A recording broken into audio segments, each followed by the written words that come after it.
Week 7 of the fall season begins today. On Mondays, we like to catch up with your AD and get the latest on the Princeton Vikings. Joe Roberts, how are we doing this morning?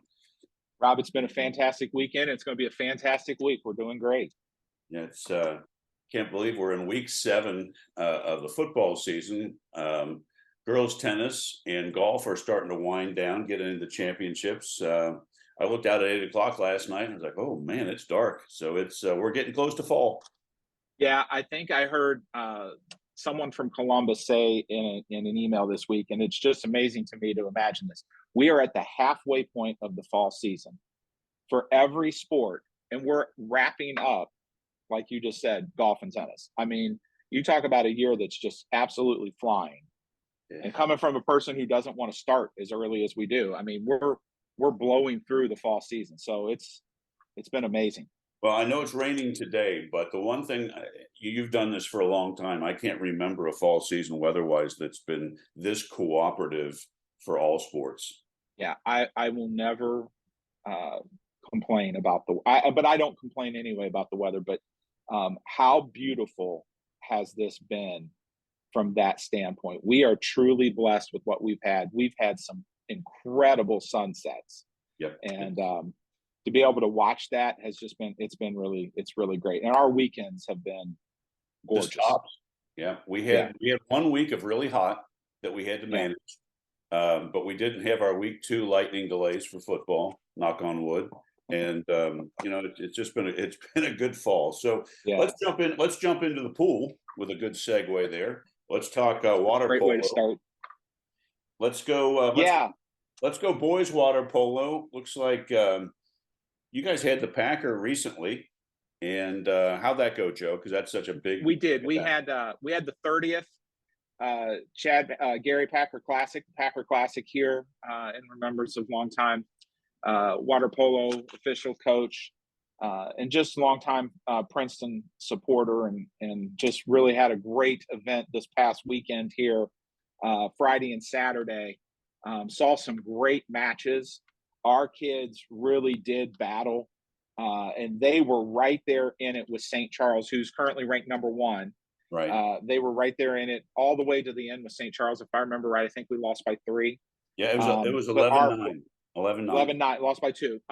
But it was just a great game, and we had tremendous support from our parents and tremendous support from our fans here for the weekend, and it really made things go well to celebrate the 30th Packer Classic. Well, the nice thing about hosting such a nice event is your pool. It accommodates. It's got great lighting. The scoreboards are outstanding. It's just a great venue to have something like that, and so it's just great. I'm glad it was successful, and the Vikings. I've watched them since week 1. They've gotten better every week, and St. Charles is tough. So that's 11-9. They are. That's a great event. Yeah, they are, Rob. And it is, it's a testament to our school system and our leadership for having the facility that we have. That could also be a bad thing sometimes, because you're constantly using the site. Right. And so that can make for long weeks for our support staff, our custodian staff, our security, our maintenance department, and making sure the site's ready to go. However, it's the greater good to be able to have your campus and showcase things. We're gearing up this weekend with our Hispanic festival that we host here on campus, and we're leading into the Best of the Midwest Classic as well, and just trying to have all of those pieces put into play. But what a great thing to be able to say all of this is on our campus. And I was talking to our director of PR and communications, Trisha Roddy, the other day about how we're going to make sure everybody's balanced from a parking standpoint. And I said, a couple of the teams on the other side of the building by our mural this past weekend, they tailgated over by the mural. Nice. I said, that's water polo, and she knows that because she's an aquatics savant. But just to be able to showcase what we have here is really great to open our doors for customers and for our community. Yeah, it's really special, Joe. Really special. Well, congrats to them, and thanks to all the support people that made the Packer a success for the 30th year, because they couldn't do it without them. So thank you to all of them. Let's stay inside. Let's go to the gym now. Let's talk girls volleyball. We're probably 3/4 of the way season left. We've got traveling to Lakota East uh, tomorrow on Yeah. Thursday for a tough GMC battle. Yeah, the girls are really. We had a tough one the other night with Lakota West. Lakota West is really good. Yes, I will hats off to that program for continuing to do what they do. But our girls are they continue to get better each and every match. Their rotations seem to be better. Serving seems to be better. They just need to figure out a way to put all the parts together at the exact same time. I think our front line hmm uh, certainly has the height that it needs, and they are continuing to maintain that balance. But it's watching the attacks, yep, and our bench isn't as deep as it's been in the past. But Coach Weller and her staff do a very good job of managing rotation, and so I think we can make a really strong run at the end. But we're like everybody else. We're now playing for seed, and yes, we're playing for where we are in the sectional tournament. And so that's going to be critical to us. But it's also important when she goes in and starts talking about our team to talk about not only the great wins, but talk about those tough losses. Because sure, when other schools see the tough matches that we have against a West or a Mason or whoever it may be, that puts us in a position to have a pretty decent seed. And it can, you can sneak in a win here or there early rounds of the sectional. Next thing you know, you may be in the district semis, no and doubt. anything can happen. And that's when confidence starts building, and you just go on a roll. So hopefully, Yeah, best of luck with the absolutely. girls as they. I'm guessing the draws maybe this weekend. 2 weeks, 2 weeks. October 9th or Yes, 8th, next whatever weekend. that Sunday is, October 8th. Sounds good. Well, best of luck to them. Let's go to the hard courts, Joe. One of the sports that's winding down, almost in tournament play. I think I saw 7-6 on the dual season for the girls tennis. Mason, let's see, Mason. No, we're coaches class. We're actually in GMC championships this week. We are Thursday and Saturday GMCs. We hosted Coaches Classic. We finished second across the board there as a team. We had great results in 1 and 2 singles, great results in 1 doubles. Uh, Coach Bruning has done it once again, placed our girls in the right positions at the right place to make some noise. And I'm really looking forward to seeing what we do. The weather's going to cooperate. It's going to be Yeah. absolutely gorgeous over at Mason tomorrow. Mason High School and Scott Stemple and his staff, they always allow us to host that GMC tournament over there on those courts. They have a beautiful set of 16 for us to do, and we're going to have beautiful 2 days of tennis. And I think that, again, he'll put us in the right positions. We win a couple matches. We're here and there. You finish in that top 4 category, Yeah, and it you move really on. sets the tone for next week as we enter sectionals. Yeah, that's going to be great. Best of luck to them. Weather's going to be great tomorrow on Thursday, so that's fantastic. Let's go to the pitch. Start girls soccer. Their season's winding down. They have a big one hosting Lakota East on Thursday at 7:15, and I think that's it. And then we do a non-league next week against New Richmond. But things are winding down and gearing up once again for tournament time. Yeah, it's reaching that point where we're looking at where we go for sectionals, and it's about keeping the confidence of our student athletes, and our coaches do a really good job of communicating and uplifting them. Much like volleyball, the depth has always been an issue there. Sure. We reach that point this point this season where you may face some injuries, or it's become a very long season. And but they go out there and they fight each and every night, and that's the key. We have East on Thursday. We had a tough one last night against West up at West, and then East this week, and then we'll hit that non-league of New Richmond, which will be our senior night, and then we've got to piece in Hamilton because next week is our homecoming week, and so we have to move some things around with Hamilton. We'll actually play them on Monday night, so we'll go Monday, Tuesday next week, and then they'll get a really nice break, some rest for that homecoming weekend Yes. leading into the sectional tournament. Perfect. Well, best of luck to them as they get things together for a good tournament run, hopefully. On the boys' side, same thing. Lakota East at Lakota East, and I know they're tough. I've broadcast a couple of their matches Yeah. this year. Thursday, 7:15 at East, and like you said, hosting Hamilton on Monday. So the boys are coming together. I think what I see 5-4-1. So they're holding. 5-4-1. Yep. Had something really interesting happen last night. Lightning came in the air, Rob, and I was not at the match Temet Duckworth, our assistant AD, she was at the match. She called me and she said, "Never really have seen this before. Lightning was in the air and the official called the match and left." So we did not, we didn't get the varsity match in. We got the JV match in. So we actually have to move our varsity match with West to October the 10th, which is when we were supposed to play Kings. And we got to make that league matchup. So we're going to lose Kings on our schedule. But it's a twofold, because again, we're looking at what's going to happen for us in the sectional seed meeting. And win, lose, or tie, we needed that match with West to put that on our schedule. Right. Because when he starts to do the online seeding, he could talk about that match. And Coach Hyatt and his team have done an unbelievable job of navigating us through. And you and I talked about this a couple of weeks ago. A tie is really good in soccer. You know? So if we can grab some ties against these teams in our conference, it really sets the tone for us as we go. And then I was talking to the AD at Kings this morning to let them know. And while that match, the Kings match, would have happened after the draw, for us, we really needed that non-league match to prep us, to get us ready for the draw. And that would be a good match.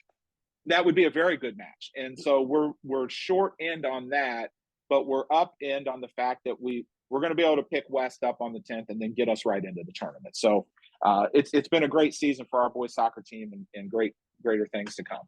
So no 30-minute delay. He just called it and left. I guess he walked out and said, "There's no way we're going to be able to finish this match," and left. So I don't, I mean, hey, listen, we can't do the game without him, and that's okay. It's just, well, I've never seen that before. So, well, that is a first. But I've heard of several of the podcasts that I've done with other schools this week, matches not even getting played because they didn't have officials. So it's well, yeah, we're in a pandemic with officiating right now across the board. We just don't have enough, and I need to salute all of our assigners in every single sport that maintain everybody in the Southwest District, soccer, volleyball, football, across the board, for navigating the changes, navigating the waters that they need to go through. And hats off to every one of our schools who, traditionally we're used to 3 officials in soccer. Well, we're going to have matches on the varsity side where you may have 2, or as a dear friend of mine, that team up north from us here, Scott Kaufman, said yesterday, one's better than none, right? So let's just play the game. And, our kids, our student athletes, they work tirelessly to be able to have the opportunity to play. And so we want to thank everybody for continuing to try to help us grow the game and keeping officials where we need to keep them. With this platform that we have, how can we, if someone just happened to stumble across this podcast and thought, I played in high school, I played some intramural soccers in college, I'd like to get out, who do they need to contact if they're interested in becoming an official?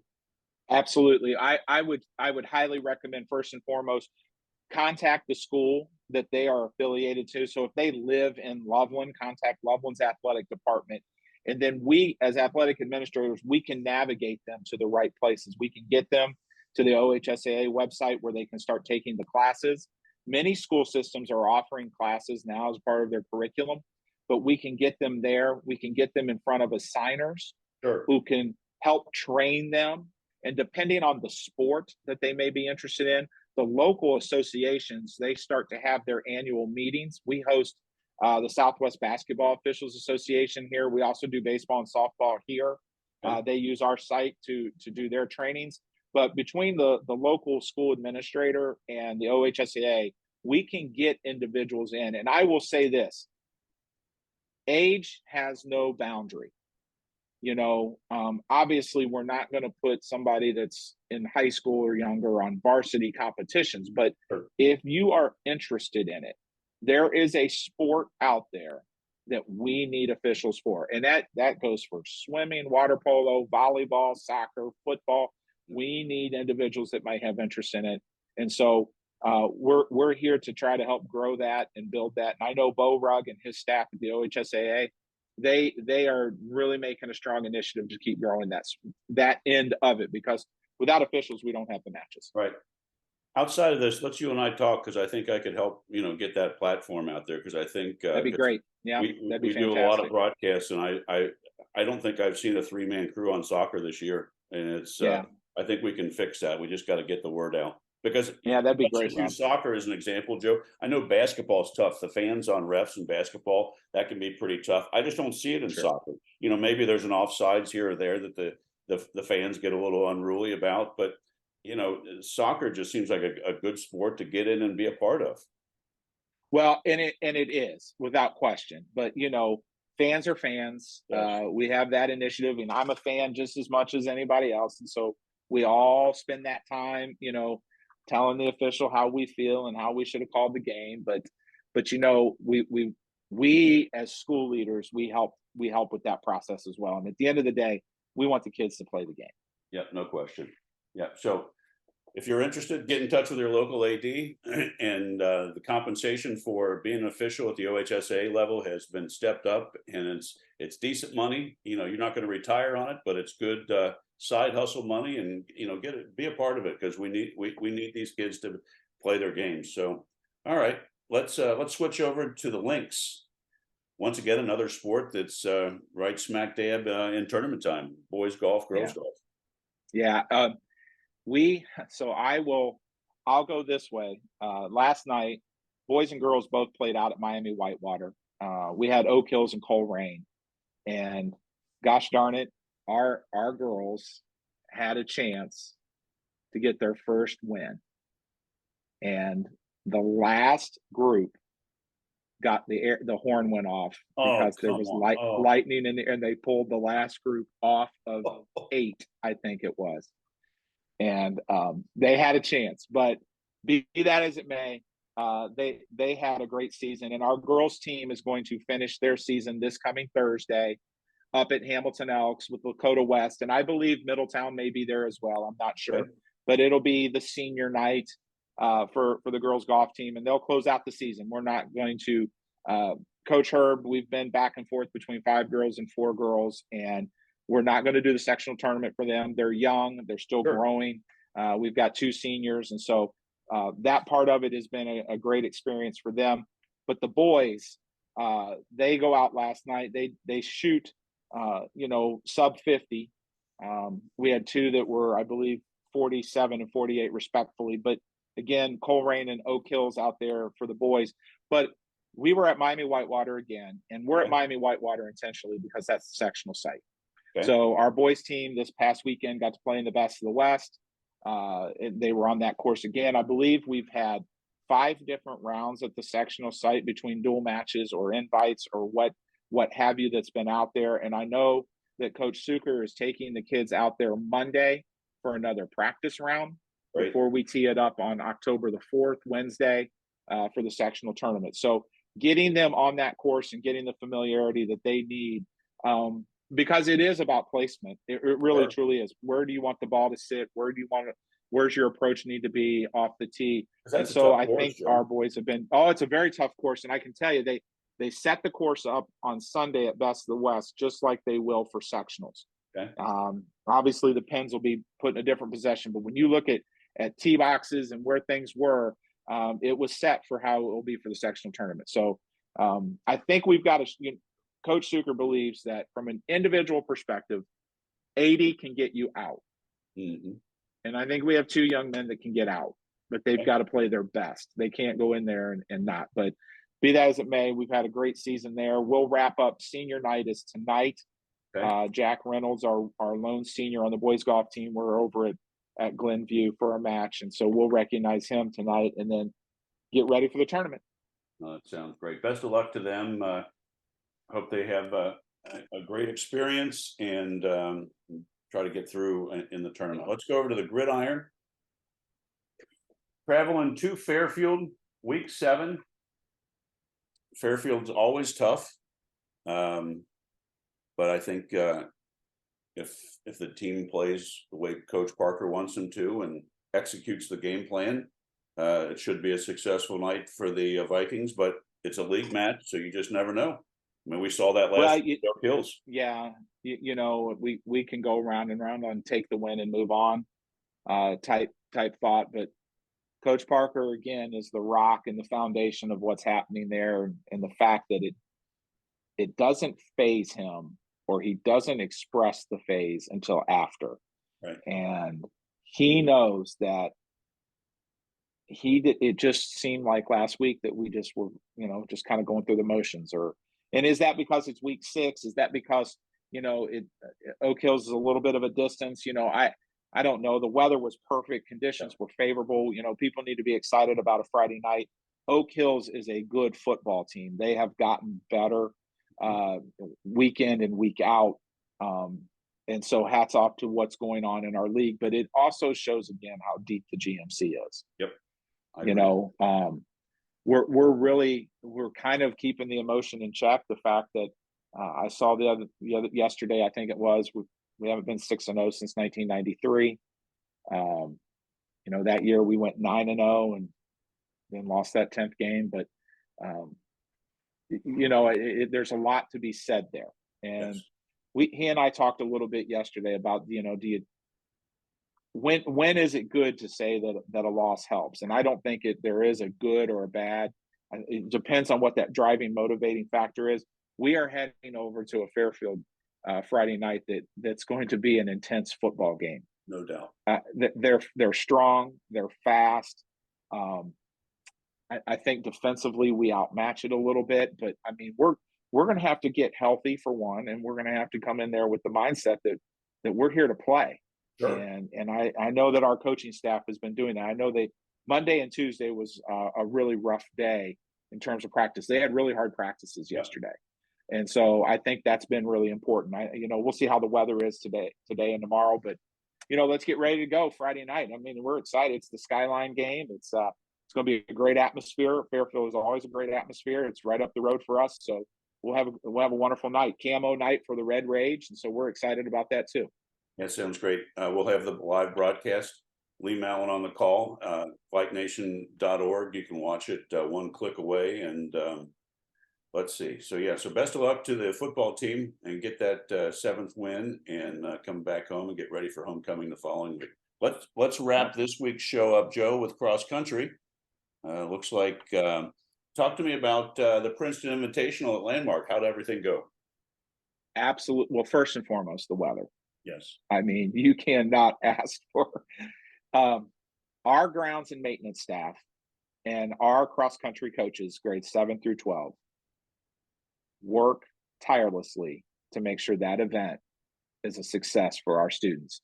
And I can tell you right now, Rob, it is a success for our students. The teams that show up, they love the course. The fans that come, because it's such a great view. You can pretty much see there's a couple blind spots there, and outside of that, you pretty much have full visual effect from the right when you get in there of the entire course, and so you can see those runners, going around. And it was a tremendous day. We saw some great times out of our students. We celebrated our seniors. We have a very strong senior class, 15 of them between the boys and the girls, and so they keep building. And they keep building. And I go back to much like golf. We've been at Voice of America Park a couple times. So now we're ready for the league meet. Now we're ready for districts. Now we're ready for what we need to see as we move kids on through. And and I think that from a time perspective, we got a couple that might be able to get out of districts. They got to run their best, but we have a couple that might be able to do that. So it's been a great season. And I just, again, how fast does it go? Yeah. It's unbelievable, right? So thank you to all those that made that Princeton Invitational a huge success. The team looks like to go to Norwood Invitational on Saturday down at Lower Millcrest Park, and then looks like a week off or a week and a half off, and then GMC Championship. So best of luck to them. Yeah. He always, Coach Campbell and Coach Cobb do a really good job of strategically saying, homecoming weekend, we aren't going to run. So, that I think that's a good move. I think that gives those kids that break that they may need. Doesn't mean they're not going to practice, but they're just not going to compete that Saturday. And then we'll get right into it with the GMCs. Yeah, great. Well, Joe, as always, thank you for your time. Best of luck to all the Vikings this week, and as some get into tournament play, and just great success to them this week. And we'll touch base next week. Absolutely, Rob. Thanks for having me today. Thanks. Have a great week, Joe. Thanks.